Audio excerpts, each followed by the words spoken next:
There are a couple of films in the cinema at the moment about the question of identity. One of them is a great big multi-million-dollar blockbuster, Wolverine, about a bloke who's got these strange wolfly powers. He's trying to find out how he got these strange wolfly powers. It's the origin of his story. It's X-Men Origins, and it is boring as sin. They've thrown money at it. Has no discernible plot or characterization or anything of interest other than a bunch of people running, jumping, and hitting each other. The other film is called Helen. Tiny little film, cost a very small amount of money, and really caught me by surprise. But I have to say it stood out in such a way that I wanted to alert you to its existence, because it may well get lost amidst the barrage of movies like Wolverine. It's a very interesting story about, it begins with the disappearance of a girl, and another girl is brought in to work for the police in a reconstruction of the first girl's disappearance. Join number 4, could you just step forward for me? Can I ask you to try this jacket on?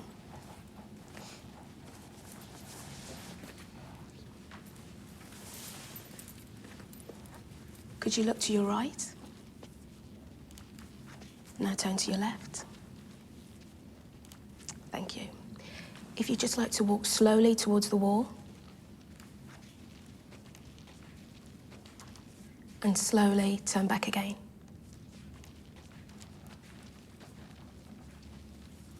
You can just relax now. Can I ask you to confirm your name? Helen. Helen Townsend. Okay, Helen. Can you confirm your address for me? It's room 8, Summerfield House. Summerfield House. That's the care home on the west side? Yeah.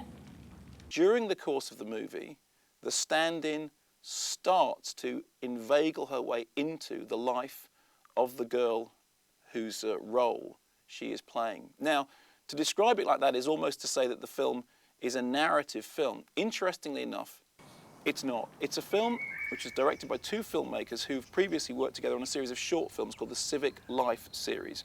They made over 5 years with a set of rules, which were that they were all shot on 35mm CinemaScope with low budgets.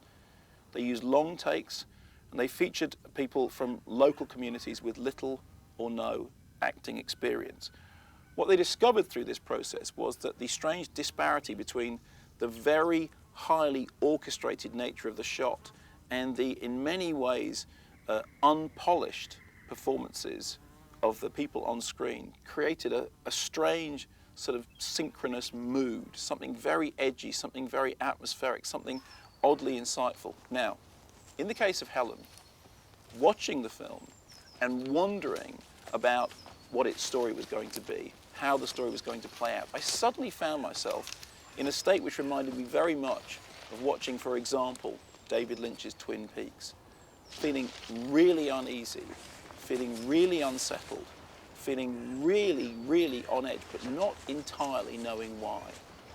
The performances are not universally great. In fact, some critics have complained that some of the performances put them off the film rather, although the central performance is, for my money, really, really capturing. But Helen is a movie which doesn't rely on performances. It relies on genuine cinematic atmosphere. It's a really odd, interesting, moody, slightly disorientating piece that divided the critics when I saw it. But I saw it yesterday. Last night, I dreamed about it. And when it opens on Friday, I'm going to go back to the cinema and see it again. I really hope you get a chance to see it, because it's one of those little gems that really makes you think cinema can still be exciting and exceptional in ways that are frankly inexplicable.